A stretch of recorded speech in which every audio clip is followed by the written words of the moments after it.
JEE electrical exam SSC JEE RRB JEE ഒക്കെ JEE electrical എക്സാമിന്റെ basic electrical engineering എന്ന ടോപ്പിക്കിലെ multiple choice questions ആണ് നമ്മൾ ഡിസ്കസ് ചെയ്തുകൊണ്ടിരിക്കുന്നത്. കഴിഞ്ഞ 4 വീഡിയോസിലായിട്ട് നമ്മൾ 75 ക്വസ്റ്റ്യൻസ് ഡിസ്കസ് ചെയ്തു. 76ാമത്തെ question number 76. 1 kilowatt hour is equal to dash. 1 kilowatt hour എത്ര ജൂൾ ആണ് എന്നാണ് കണ്ടുപിടിക്കേണ്ടത്. അപ്പൊ 1 kilowatt hour is equal to dash joule അല്ലെ. അപ്പൊ കിലോവാട്ടിനെ ആദ്യം എന്താക്കണം, വാട്ട് ആക്കണം. പവർ ഇൻറ്റു ടൈം ആണ്. അപ്പൊ 1000 വാട്ട് ഇൻറ്റു അവറിനെ സെക്കൻഡ് ആക്കണം. അവറിനെ 60 മിനിറ്റ് ഇൻറ്റു 60 സെക്കൻഡ്. അതായത് 1 വാട്ട് സെക്കൻഡ് ആണ് 1 ജൂൾ എന്ന് പറയുന്നത്.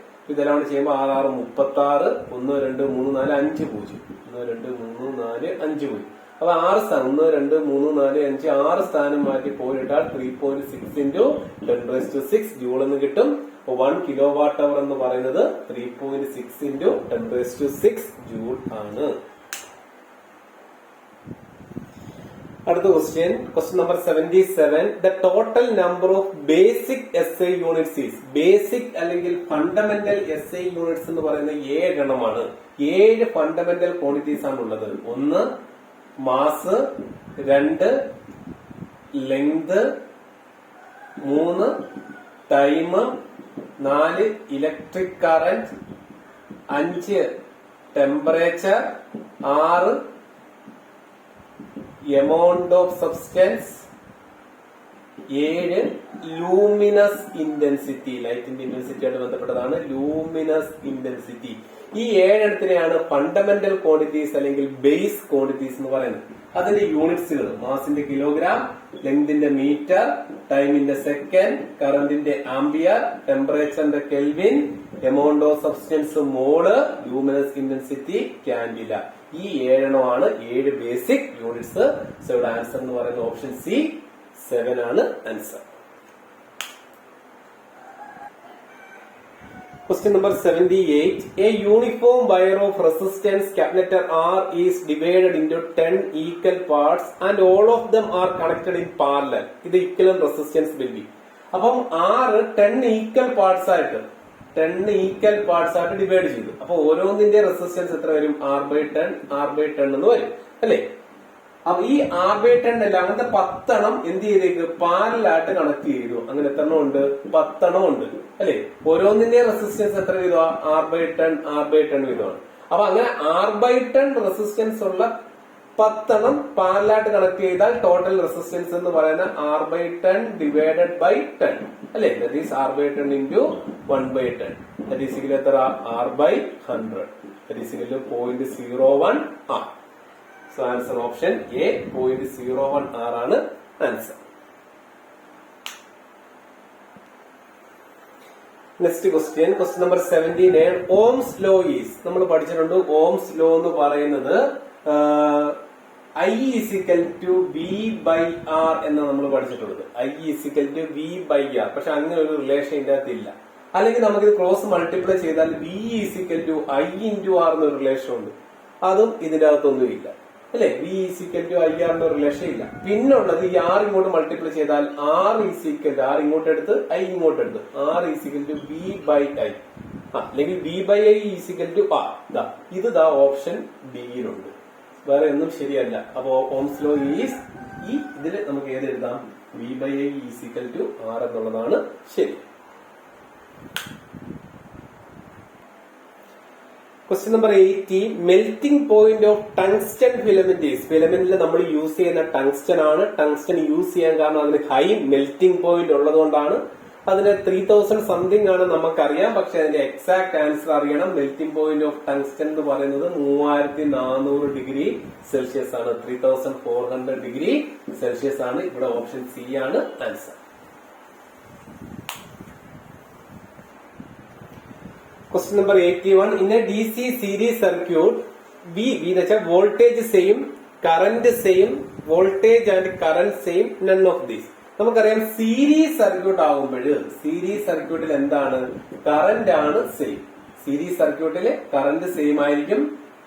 പാരലൽ സർക്യൂട്ടിൽ എന്ത് സെയിം ആയിരിക്കും? വോൾട്ടേജ് സെയിം ആയിരിക്കും. ഈ രണ്ട് കാര്യങ്ങൾ അറിയണം. സീരീസ് സർക്യൂട്ടിൽ കറന്റ് ആണ് സെയിം, പാരലൽ സർക്യൂട്ടിൽ വോൾട്ടേജ് ആണ് സെയിം. ഇവിടെ DC സീരീസ് സർക്യൂട്ട് ആണ്. സീരീസ് സർക്യൂട്ട് ആകുമ്പോൾ കറന്റ് ആണ് same. Question number 82. In A parallel circuit. തൊട്ട് മുമ്പത്തെ ക്വസ്റ്റ്യൻ നമ്മൾ പറഞ്ഞതാണ്. പാരലൽ സർക്യൂട്ടിൽ എന്താണ് സെയിം? വോൾട്ടേജ് ആണ് സെയിം. സീരീസ് സർക്യൂട്ടിൽ കറന്റ് സെയിം, പാരലൽ സർക്യൂട്ടിൽ voltage same. Question number 83. 160 watt and 100 watt bulbs are connected in series. When the supply is given, option A 60 watt bright less, 100 watt bright more, both brights equally, 60 watt brights more. ഏതാണ് answer എന്നുള്ളതാണ്. ശ്രദ്ധിക്കുക, ഇവിടെ series ആകുമ്പോൾ രണ്ട് ബൾബിൽ കൂടെ flow ചെയ്യുന്ന current same ആയിരിക്കും. അപ്പം അത് കൺസ്യൂം ചെയ്യുന്ന പവർ എന്ന് പറയുന്നത് P = I²R ആണ്. അപ്പൊ കൂടുതൽ പവർ ആര് കൺസ്യൂം ചെയ്യുന്നു അത് കൂടുതൽ ബ്രൈറ്റ് ആയിട്ട് ഫ്ലോ ചെയ്യും. അപ്പൊ ഇവിടെ കറന്റ് സെയിം ആണെങ്കിൽ പിന്നെ അത് ഡിപ്പെൻഡ് ചെയ്യുന്ന റെസിസ്റ്റൻസിനെ. അപ്പൊ റെസിസ്റ്റൻസും പവറും വോൾട്ടേജും എല്ലാമുള്ള റിലേഷൻ നമ്മൾ പഠിച്ചിട്ടുണ്ട്. P = V²/R ആണ്. അപ്പൊ R നമുക്ക് എന്ത് എഴുതാം? V²/P ആണ് അല്ലെ. ഇവിടെ ഒരേ സപ്ലൈ ആണ് കൊടുക്കുന്നത്. സീരീസ് ആയിട്ടാണെങ്കിലും അത് ഡിസ്ട്രിബ്യൂട്ട് ചെയ്ത് പോകുന്നെങ്കിലും ഇവിടെ പവർ കുറവുള്ളതിന് റെസിസ്റ്റൻസ് കൂടുതലായിരിക്കും. ഇവിടെ പവർ കുറവ് ഏതാ? 60 വാട്ട് അല്ലെ. അപ്പൊ 60 വാട്ടിന് പവർ കുറവാന്ന് വെച്ചാൽ റെസിസ്റ്റൻസ് കൂടുതലായിരിക്കും. റെസിസ്റ്റൻസ് കൂടുതലാണെന്ന് വെച്ചാൽ അവിടെ അത് കൺസ്യൂം ചെയ്യുന്ന പവർ കൂടുതലായിരിക്കും. പവർ കൂടുതലാകുമ്പോൾ അതായിരിക്കും കൂടുതൽ ബ്രൈറ്റ്. അപ്പൊ ഇവിടെ option D 60 what brights more എന്നുള്ളതാണ് ആൻസർ. അടുത്ത question number 84. At balance whetstone bridge galvanometer shows. അപ്പൊ വീറ്റ്സ്റ്റോൺ ബ്രിഡ്ജ് എന്ന് വെച്ചാൽ അൺനോൺ റെസിസ്റ്റൻസ് കണ്ടുപിടിക്കാൻ വേണ്ടി യൂസ് ചെയ്യുന്ന ഒരു ഡിവൈസിനെയാണ് നമ്മൾ വീറ്റ്സ്റ്റോൺ ബ്രിഡ്ജ് എന്ന് പറയുന്നത്. ഇങ്ങനത്തെ 4 റെസിസ്റ്റൻസ് ഒക്കെ ഉണ്ട്. ഇങ്ങനെ 4 റെസിസ്റ്റൻസ് വരും. ഇതിന്റെ ഇടയ്ക്ക് ഒരു ഗാൽവനോമീറ്റർ ഒക്കെ വരും. ഇത് P, Q, R, S എന്നൊക്കെയാണ് റെസിസ്റ്റൻസിന്റെ വാല്യൂ എങ്കിൽ ഇതിന്റെ ബാലൻസ്ഡ് കണ്ടീഷൻ എന്ന് വെച്ചാൽ ഈ ഗാൽവനോമീറ്ററിൽ കൂടെ ഒഴുകുന്ന കറന്റ് 0 ആകുന്ന കണ്ടീഷനെയാണ് ബാലൻസ്ഡ് കണ്ടീഷൻ എന്ന് പറയുന്നത്. അല്ലെങ്കിൽ അതിന് അപ്പൊ ഗാൽവനോമീറ്റർ കറന്റ് 0 എന്ന് വെച്ച് കഴിഞ്ഞാൽ അതിന്റെ ഡിഫ്ലക്ഷൻ എന്താ? നൾ ഡിഫ്ലക്ഷൻ ആണ്. നൾ ഡിഫ്ലക്ഷൻ അല്ലെങ്കിൽ ഗാൽവനോമീറ്റർ കറന്റ് 0. ഇതിനെയാണ് നൾ ഡിഫ്ലക്ഷൻ എന്ന് പറയുന്നത്. അപ്പോഴാണ് ബ്രിഡ്ജ് ബാലൻസ്ഡ് ആണെന്ന് പറയുന്നത്. അപ്പൊ ബാലൻസ്ഡ് കണ്ടീഷനിൽ ഗാൽവനോമീറ്റർ എന്തായിരിക്കും? നൾ ഡിഫ്ലക്ഷനിലായിരിക്കും. ആ കണ്ടീഷനിൽ P/Q = എന്തായിരിക്കും? R/S ആയിരിക്കും. ഇതിനെയാണ് വീറ്റ്സ്റ്റോൺസ് പ്രിൻസിപ്പിൾ എന്ന് പറയുന്നത്. P/Q = R/S. ഇതിന് പറയുന്ന പേരാണ് വീറ്റ്സ്റ്റോൺസ് പ്രിൻസിപ്പിൾ. അൺനോൺ റെസിസ്റ്റൻസ് കണ്ടുപിടിക്കാൻ വേണ്ടി യൂസ് ചെയ്യുന്ന ഒരു ബ്രിഡ്ജ് സർക്യൂട്ട് ആണ് വീറ്റ്സ്റ്റോൺ ബ്രിഡ്ജ് എന്ന് പറയുന്നത്. ഇവിടെ അപ്പൊ ബാലൻസ്ഡ് കണ്ടീഷനിൽ ഗാൽവനോമീറ്റർ ഡിഫ്ലക്ഷൻ എന്ന് പറയുന്നത് നൾ ഡിഫ്ലക്ഷൻ ആണ്.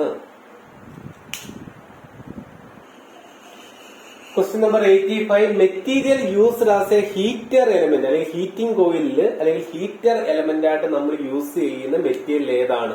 ഇവിടെ ബി നിക്രോം ആണ്. നമ്മൾ എന്തായിട്ട് യൂസ് ചെയ്യുന്നത്? ഹീറ്റിംഗ് എലമെന്റ് ആയിട്ട് യൂസ് ചെയ്യുന്നത് ഏതാണ്? നിക്രോം ആണ്. ഫിലമെന്റിലൊക്കെ യൂസ് ചെയ്യുന്നതാണ് ടങ്സ്റ്റണ്. കോപ്പർനൈക്കാളിലും കണ്ടക്ടിവിറ്റി കൂടുതലാണ് സിൽവറിന്. സ്റ്റാൻഡേർഡ് റെസിസ്റ്റൻസ് ബോക്സ് നിർമ്മിക്കാൻ യൂസ് ചെയ്യുന്നതാണ് മാംഗനൈറ്റ്. അപ്പൊ ഹീറ്റിംഗ് എലമെന്റ് ആയിട്ട് യൂസ് ചെയ്യുന്ന ഏതാണ്?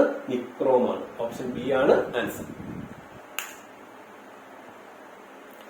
Question number 86. The resistance of perfect insulator is 0, 1 ohm, infinite, none of these.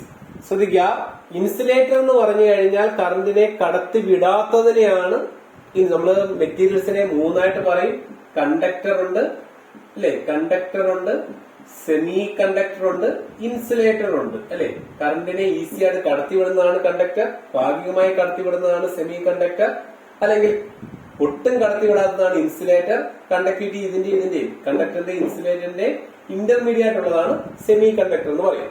അപ്പം കറന്റിനെ ഒപ്പോസ് ചെയ്യുന്ന പ്രോപ്പർട്ടിയാണ് റെസിസ്റ്റൻസ്. അപ്പൊ ഇൻസുലേറ്ററിന് കറന്റിനെ കടത്തി വിടത്തേയില്ല. അപ്പൊ റെസിസ്റ്റൻസ് മാക്സിമം ആയിരിക്കും എന്ന് വെച്ചാൽ നമുക്കിവിടെ ആൻസർ ആയിട്ട് ഏത് എഴുതാം? ഇൻഫിനിറ്റ് എഴുതാം. ഓക്കെ.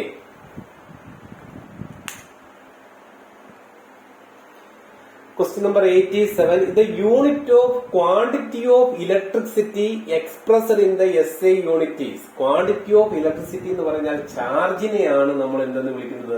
ക്വാണ്ടിറ്റി ഓഫ് ഇലക്ട്രിസിറ്റി എന്ന് വിളിക്കുന്നത്. ചാർജിന്റെ SI യൂണിറ്റ് എന്താണ്? കൂളോം ആണ്. കൂളോമിനെ നമ്മൾ റെപ്രസെന്റ് ചെയ്യുന്നത് ക്യാപിറ്റൽ ലെറ്റർ C കൊണ്ടാണ്. സോ ഇവിടെ ആൻസർ എന്ന് പറയുന്നത് option B capital letter C ആണ് answer. Question number 88. Constant wire is used for making rheostat because high resistivity, no change in resistance when temperature varies, easily available. It is an alloy. നമ്മൾ നേരത്തെ ഒരു ക്വസ്റ്റ്യനിൽ പറഞ്ഞതാണ് മാൻഗനീൻ and constant and Eureka ഈ 3 മെറ്റീരിയലാണ് standard resistance box അല്ലെങ്കിൽ rheostat ഒക്കെ നമ്മൾ നിർമ്മിക്കാൻ വേണ്ടി യൂസ് ചെയ്യുന്നത്. അതിനുള്ള റീസൺ എന്ന് പറയുന്നത് no change in resistance when temperature varies, അല്ലെങ്കിൽ it's temperature coefficient of resistance is very low or almost zero. അതുകൊണ്ടാണെന്ന് വെച്ചാൽ ടെമ്പറേച്ചർ വേരി ചെയ്യുന്നതനുസരിച്ച് അതിന്റെ റെസിസ്റ്റൻസ് വാല്യൂവിന് മാറ്റം വരുത്തില്ല. അതുകൊണ്ടാണ് കോൺസ്റ്റന്റ്, മാൻഗനീൻ, യുറേക്ക ഇതൊക്കെ തന്നെ നമ്മൾ സ്റ്റാൻഡേർഡ് റെസിസ്റ്റൻസ് ബോക്സ് അല്ലെങ്കിൽ റിയോസ്റ്റാറ്റ് നിർമ്മിക്കാൻ വേണ്ടി യൂസ് ചെയ്യുന്നത്. Question number 89. The use of silver in electrical accessories is. Silver നല്ലൊരു കണ്ടക്ടർ ആണ്, നമ്മൾ പഠിച്ചിട്ടുണ്ട്. കോപ്പറിനെക്കാളും കണ്ടക്ടിവിറ്റി കൂടുതലാണ് സിൽവർ. സിൽവർ നമ്മൾ സാധാരണ യൂസ് ചെയ്യുന്നത് കോണ്ടാക്ട് പോയിന്റ്സിനായിട്ടാണ് നമ്മൾ എന്ത് യൂസ് ചെയ്യുന്നത്? സിൽവർ യൂസ് ചെയ്യുന്നത്. Question number 90. ഇത് electrical conductor used in batteries. ബാറ്ററിയിൽ യൂസ് ചെയ്യുന്ന കണ്ടക്ടർ ഏതാണ്? Gas, water, silver, aluminium. നമുക്കറിയാം ബാറ്ററിയിലെ വെള്ളം നമ്മൾ ചേഞ്ച് ചെയ്യുന്നു എന്നൊക്കെ പറയുന്നുണ്ട്, ബാറ്ററി വാട്ടർ എന്നൊക്കെ പറയുന്നുണ്ട്. അപ്പൊ ഇത് electrical conductor used in batteries. Answer water ആണ് answer. Question number 91. Joule's law of heating is. Joule's law of heating നമ്മൾ പഠിച്ചിട്ടുണ്ട്. The heat energy produced in a conductor when a current is flowing through it is given by H is equal to I square RT. I current ആണ്, R resistance ആണ്, T time ആണ്. So equation എന്ന് പറയുന്നത് Joule's law of heating equation എന്താ? H is equal to I square RT. Option C ആണ് answer. Question number 92. The unit of resistivity is. നമ്മൾ പഠിച്ചിട്ടുണ്ട് R is equal to rho into L by A എന്ന് പഠിച്ചിട്ടുണ്ട്. ഈ റോയെ വിളിക്കുന്ന പേരാണ് resistivity. അപ്പൊ rho is equal to R into A by L. ഇങ്ങോട്ട് മൾട്ടിപ്ലൈ ചെയ്ത് ഇങ്ങോട്ട് മൾട്ടിപ്ലൈ ചെയ്യും.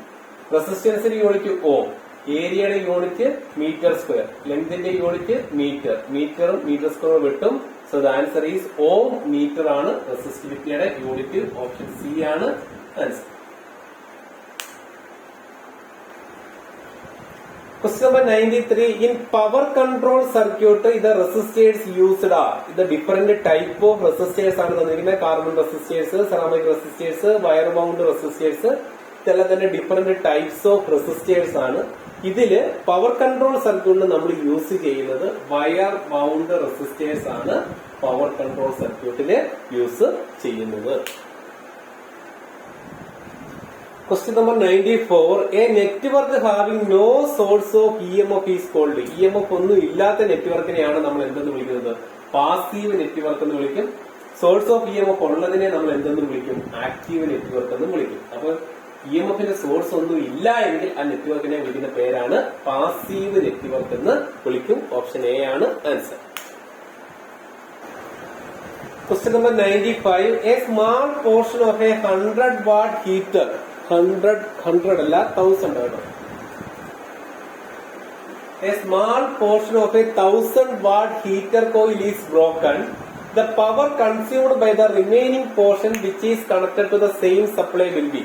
അപ്പോൾ ഒരു 1000 വാട്ട് ഹീറ്ററിന്റെ കുറച്ച് പോർഷൻ ബ്രോക്കൺ ആയി, ആ റിമൈനിങ് പോർഷൻ നമ്മൾ സെയിം സപ്ലൈ ആയിട്ട് കണക്ട് ചെയ്താൽ പവർ കൺസ്യൂം ചെയ്യുന്നത് കൂടുമോ കുറയുമോ ഇല്ലെന്നതാണ്. പവർ കൺസ്യൂം ചെയ്യുന്നത് ഈ 1000 വാട്ടിനെക്കാളും കൂടുതലായിരിക്കും. സോ ആൻസർ എന്ന് പറയുന്നത് option C greater than 1000 watt ആയിരിക്കും answer. Question number 96. The reciprocal of time period is. Time period എന്ന് വെച്ചാൽ ഏതെങ്കിലും ഒരു മോഷൻ റിപ്പീറ്റ് ചെയ്യാൻ എടുക്കുന്ന ടൈമിനെയാണ് നമ്മൾ ടൈം പീരീഡ് എന്ന് പറയുന്നത്. ഒരേ മോഷൻ തന്നെ റിപ്പീറ്റ് ചെയ്യുമ്പോൾ ആ ഒരു മോഷൻ എടുക്കുന്ന ടൈമിനെ നമ്മൾ ടൈം പീരീഡ് എന്ന് പറയുന്നത്. ടൈം പീരീഡിനെ നമ്മൾ ക്യാപിറ്റൽ ടി കൊണ്ട് റെപ്രസെന്റ് ചെയ്യാറുണ്ട്. അതിന്റെ SI യൂണിറ്റ് എന്ന് പറയുന്നത് സെക്കൻഡ് ആണ്. Reciprocal of time period 1/, time പീരീഡിനെ നമ്മൾ വിളിക്കുന്ന പേരാണ് ഫ്രീക്വൻസി എന്ന് വിളിക്കും. 1/, ടൈം പീരീഡിനെ വിളിക്കുന്ന പേരാണ് ഫ്രീക്വൻസി. ആ ഫ്രീക്വൻസിയുടെ SI യൂണിറ്റ് എക്സാമിന് ചോദിക്കാറുണ്ട്. അതിന്റെ SI യൂണിറ്റ് ഓഫ് ഫ്രീക്വൻസി എന്ന് പറയുന്ന ഹെർട്സ് ആണ്. ക്യാപിറ്റൽ H സ്മോൾ ലെറ്റർ കൊണ്ട് റെപ്രസെന്റ് ചെയ്യും. അതുകൊണ്ട് റെസിപ്രോക്കൽ ഓഫ് ടൈം പീരീഡ് എന്ന് പറയുന്നത് ഫ്രീക്വൻസി ആണ്. So 200 watt 220 volt bulb are connected in series and connected to 440 volt. The total power consumed is. അപ്പം രണ്ടും ഒരേ റേറ്റിംഗ്സ് ഉള്ള രണ്ട് ബൾബാണ്, സീരീസ് ആയിട്ടാണ് കണക്ട് ചെയ്തിരിക്കുന്നത്. അപ്പൊ ടോട്ടൽ പവർ എന്ന് പറയുന്നത് P1 പ്ലസ് P2 എന്ന് എഴുതാം. That is equal 100 plus 100 that is equal എത്ര എന്ന് എഴുതാം? 200 വാട്ട് ആണ് ഇതിന്റെ ആൻസർ. ഓപ്ഷൻ എ ആണ് answer. Question number 98. The highest value attained by the current or voltage in a half cycle is. അപ്പൊ നമ്മളറിയാം ഒരു AC-യുടെ അല്ലെങ്കിൽ ഇതിലെ ഒരു ഹാഫ് സൈക്കിളിൽ അത് അറ്റൈൻ ചെയ്യുന്ന ഹയസ്റ്റ് വാല്യൂവിനെ നമ്മൾ വിളിക്കുന്ന പേരാണ് പീക്ക് വാല്യൂ, അല്ലെങ്കിൽ അതിന്റെ മറ്റൊരു പേരാണ് ആംപ്ലിറ്റ്യൂഡ് എന്ന് വിളിക്കും. എന്തെന്ന് വിളിക്കും? ആംപ്ലിറ്റ്യൂഡ്. പീക്ക് വാല്യൂ അല്ലെങ്കിൽ മാക്സിമം വാല്യൂവിനെ വിളിക്കുന്ന പേരാണ് ഹയസ്റ്റ് വാല്യൂ, അല്ലെങ്കിൽ മാക്സിമം വാല്യൂവിനെ വിളിക്കുന്ന പേരാണ് പീക്ക് വാല്യൂ അല്ലെങ്കിൽ ആംപ്ലിറ്റ്യൂഡ്. ഓപ്ഷൻ സി ആണ് answer, amplitude. Non ohmic resistance. Ohm's ലോയെ ഒബേ ചെയ്യുന്ന റെസിസ്റ്റൻസും ഉണ്ട്, ഓംസ് ലോയെ ഒബേ ചെയ്യാത്തതുണ്ട്. ഒബേ ചെയ്യുന്നതിനെ ഓമിക് റെസിസ്റ്റൻസ് എന്ന് പറയും, ഓംസ് ലോയെ ഒബേ ചെയ്യാത്തതിനെ നോൺ ഓമിക് റെസിസ്റ്റൻസ് എന്ന് പറയും. ഇവിടെ കോപ്പർ വയറും അലൂമിനിയം വയറും ടങ്സ്റ്റൻ വയറും ഒക്കെ എന്തിനെ ഒബേ ചെയ്യും? ഓംസ് ലോയെ ഒബേ ചെയ്യും. കാർബൺ റെസിസ്റ്റർ ആണ്, കാരണം അതിന് നെഗറ്റീവ് ആൽഫയാണെന്നൊക്കെ നമ്മൾ പഠിച്ചിട്ടുണ്ട്. അപ്പൊ കാർബൺ റെസിസ്റ്റർ എന്തിനെ ഒബേ ചെയ്യുന്നില്ല? ഓംസ് ലോയെ ഒബേ ചെയ്യുന്നില്ല. അപ്പൊ ഒരു നോൺ ഓമിക് റെസിസ്റ്റൻസിന് എക്സാമ്പിൾ ആണ് carbon resistor. So question number 100. The resistance of human body is about. നമ്മുടെ ശരീരത്തിന്റെ റെസിസ്റ്റൻസ് ഓൾമോസ്റ്റ് 1000 ഓം ആണ്. ഓപ്ഷൻ സി ആണ് ആൻസർ. അപ്പൊ നമ്മള് ഏകദേശം ബേസിക് ഇലക്ട്രിക്കൽ എഞ്ചിനീയറിംഗ് നമ്മൾ 100 ക്വസ്റ്റ്യൻ നമ്മൾ എക്സ്പ്ലെയിൻ ചെയ്തു. ഈ വീഡിയോയിൽ 25 ക്വസ്റ്റ്യൻസ് ആണ് എക്സ്പ്ലെയിൻ ചെയ്തത്. നിങ്ങൾക്ക് എന്തെങ്കിലും കറക്ഷൻസോ സജഷൻസ് ഒക്കെ ഉണ്ടെങ്കിൽ കമന്റ് ചെയ്യണം, വീഡിയോ ലൈക്ക് ചെയ്യണം, എന്റെ ചാനൽ സബ്സ്ക്രൈബ് ചെയ്യുക. കൂടുതൽ ക്വസ്റ്റ്യൻസ് ആയിട്ട് അടുത്തൊരു വീഡിയോയിൽ വരുന്നതായിരിക്കും. Okay, thank you.